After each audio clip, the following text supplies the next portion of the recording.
चुनावी रणनीतिकार से राजनेता बने प्रशांत किशोर की हाल ही में कांग्रेस सांसद राहुल गांधी से मुलाकात हुई, जिसको लेकर चर्चाओं का बाजार गर्मा गया है। बताया जा रहा है कि इस मीटिंग में प्रियंका गांधी भी मौजूद थी। अब हर तरफ इस बात की चर्चा है कि आखिर पीके और राहुल की मुलाकात क्यों हुई और इस मुलाकात में क्या बातें हुई। तो आखिर क्यों हुई इन दोनों नेताओं की मुलाकात और क्या है पूरी खबर, जानेंगे इस रिपोर्ट में। देश की सियासत में हलचल एक बार फिर तेज हो चली है। बताया जा रहा है कि हाल ही में प्रशांत किशोर की राहुल गांधी से मुलाकात हुई। चर्चा इस बात को लेकर हो रही है कि अचानक इन दोनों नेताओं की मुलाकात क्यों हुई। वहीं इस मुलाकात में प्रियंका गांधी भी मौजूद रहीं। 1.5 घंटे तक 10 जनपद में चली इस बैठक को लेकर अब कई बातें सामने आ रही हैं। आइए एक बार इन बिंदुओं पर नजर डालते हैं। माना जा रहा है कि जनसुराज का कांग्रेस में विलय हो सकता है। नेताओं ने उत्तर प्रदेश, पश्चिम बंगाल और बिहार की मौजूदा राजनीतिक स्थिति पर गहन चर्चा की होगी। दोनों पक्षों के बीच 2026 और 27 में होने वाले विधानसभा चुनावों को लेकर चर्चा हुई होगी, जिसमें पीके चुनावी रणनीतिकार के तौर पर कांग्रेस की मदद कर सकते हैं।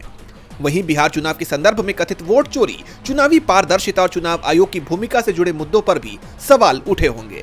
दरअसल इस बार के बिहार चुनाव में पीके की पार्टी जनसुराज गेम चेंजर बनने के मकसद से उतरी थी, लेकिन हुआ ये कि उनकी पार्टी को एक भी सीटें नहीं मिली, जिसके बाद माना जा रहा है कि पीके अपने अस्तित्व को बनाए रखने के लिए कोई ठोस जमीन टटोल रहे हैं। इन सभी कयासों में 2 संभावनाएं सबसे अहम मानी जा रही हैं।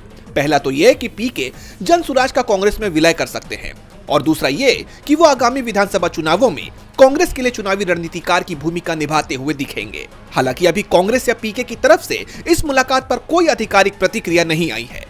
ये जरूर है कि एक दिन पहले संसद में प्रियंका गांधी से इस मुलाकात पर सवाल किया गया तो उन्होंने सवाल को एक तरह से टालते हुए कहा था कि ये भी कोई सवाल है। सुनिए। मुलाकात की खबर आ रही है। ये कोई न्यूज़ है? मुलाकात है क्या मैम? आप ये नहीं पूछते कि यहाँ पे सरकार खुद सेशन को डिस्टर्ब कर रही है, कि पार्लियामेंट्री अफेयर्स के मंत्री खुद क्वेश्चन आवर को डिस्टर्ब कर रहे हैं। ये आप नहीं पूछ रहे कि क्या हो रहा है संसद के अंदर?